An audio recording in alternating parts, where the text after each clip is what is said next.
নমস্কার বন্ধুরা, welcome back to my channel রাখি তাতান লাইফস্টাইল। তোমরা সবাই কেমন আছো? আশা করছি ভালো আছো, আর আমিও ভালো আছি। বন্ধুরা, আজকে একটা দারুণ রেসিপি তোমাদের সাথে শেয়ার করব। আর এটা হচ্ছে মুরগির ছাল যেটাকে বলে।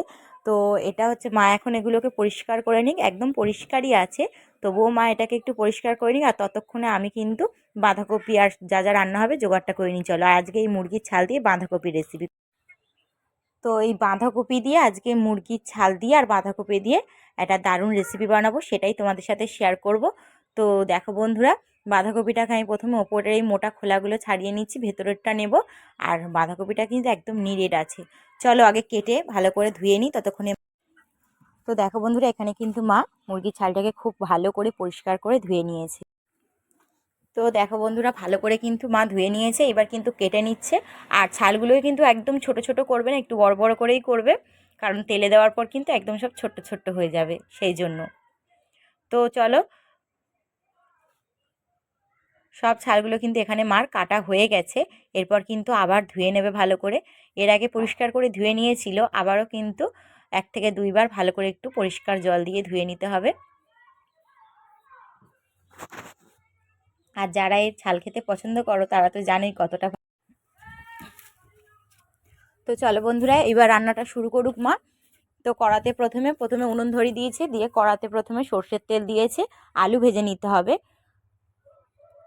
এবার ছালটার মধ্যে লবণ, হলুদ আর একটু লঙ্কা গুঁড়ো দিয়ে ভালো করে কিন্তু মাখিয়ে নিতে হবে, কারণ এটা তো আর ভাজা হবে না, এটা একেবারেই দিয়ে দেওয়া হবে। আর এই যে এখানে আমি সব কিছু কেটে জোগাড় করে নিয়েছি বাঁধাকপির চচ্চড়িটা হতে যা যা লাগবে। তো তেলটা গরম হয়ে গেছে, এরপর কিন্তু কেটে রাখা আলুগুলো মা দিয়ে দেবে তেলের মধ্যে। দিয়ে কিন্তু আলুগুলোকে খুব সুন্দর লাল লাল করে ভেজে নিতে হবে। আর এইভাবে বাঁধাকপির চচ্চড়ি করলে না দারুণ খেতে হয়। এবার আলুগুলোর মধ্যে লবণ আর একটু হলুদ গুঁড়ো দিয়ে ভালো করে আলুগুলোকে লাল লাল করে ভেজে নিতে হবে। আলুগুলো দেখো লাল লাল করে মা ভেজে নিয়েছে, এরপর কিন্তু থালায় তুলে নিচ্ছে।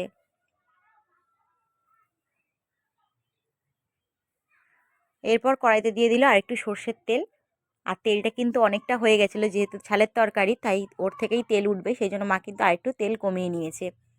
এরপর রসুন বাটা তেলের মধ্যে দিয়ে দিয়েছে, দিয়ে রসুনটাকে কিন্তু হালকা ভেজে নিতে হবে।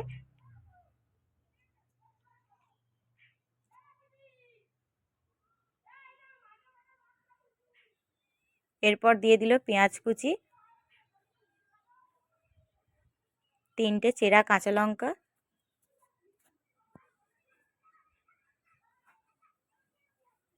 দিয়ে রসুনের সাথে পেঁয়াজটাকে কিন্তু ভালো করে ভেজে নিতে হবে। এরপর দিয়ে দিল আদা বাটা,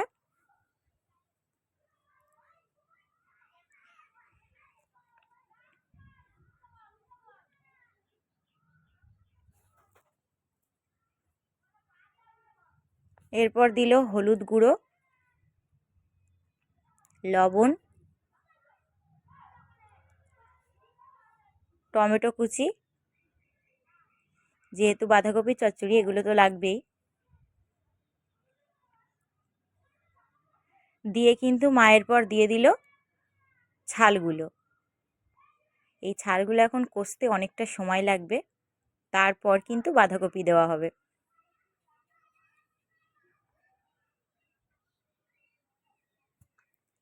চলো ছালটাকে মা একটু বেশি সময় ধরে কষে নিই।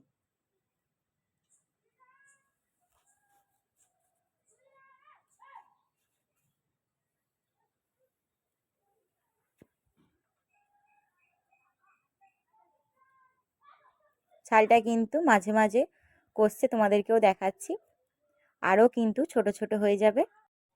তো দেখো বন্ধুরা, ছালটা কিন্তু কতটা কমে গেছে আর ছোট ছোট হয়ে গেছে। এরপর কিন্তু মা দিয়ে দিল মটরশুঁটি। আর সব মশলাও কিন্তু অনেকক্ষণ ধরে ভালো করেই কষানো হয়ে গেছে।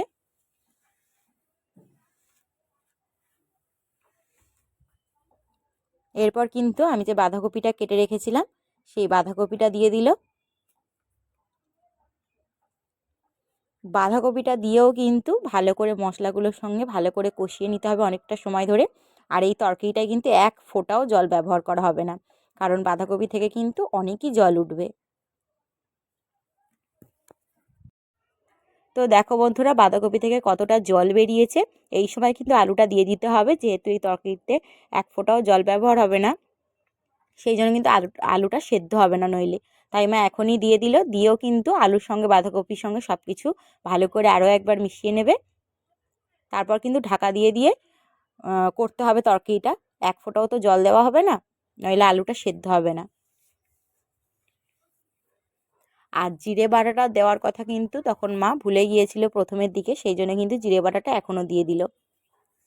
তো জিরেটা যখন হোক দেওয়া যায়, আদা রসুনটা ঠিক সময় দিলেই হবে।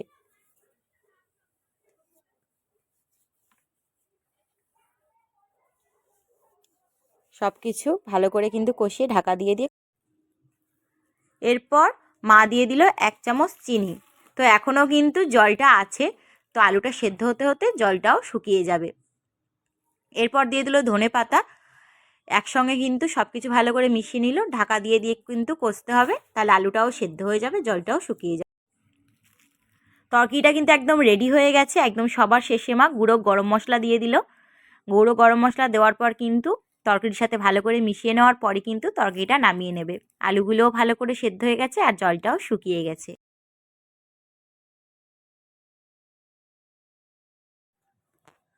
তো মা তরকারিটা নামিয়ে নিয়েছে, তোমরা তো দেখলেই। তো আজকে এই রেসিপিটা তোমাদের কেমন লাগলো অবশ্যই কমেন্টে জানিও। মুরগির ছাল দিয়ে বাঁধাকপির চচ্চড়ি। আর যদি ভালো লাগে অবশ্যই আমার চ্যানেলটাকে সাবস্ক্রাইব করে আমার পাশে থেকো। আর তোমরাও কিন্তু একবার এইভাবে বাড়িতে বানিয়ে খেয়ে দেখো, দারুণ খেতে হয়। অবশ্যই কিন্তু তোমরা একবার এইভাবে বানিয়ে খেয়ে দেখো। তো চলো বন্ধুরা, টাটা। তোমরা সবাই ভালো থেকো, সুস্থ থেকো। আর চারিদিকে দেখো প্রচুর তেল, তেল উঠেছে প্রচুর, তেলটা ভর্তি চারিদিকে, একদম তেল তেলে হয়েছে। তো চলো আমি এখন একটু খাবো। আমি এখন একটু বাটিতে তুলে নিয়ে খাবো প্রথমে। দেখে তো মনে হচ্ছে ভালোই হয়েছে, আর খেতেও ভালোই হবে। তোমরাও কিন্তু অবশ্যই একবার এইভাবে খেয়ে দেখতে পারো, ভালো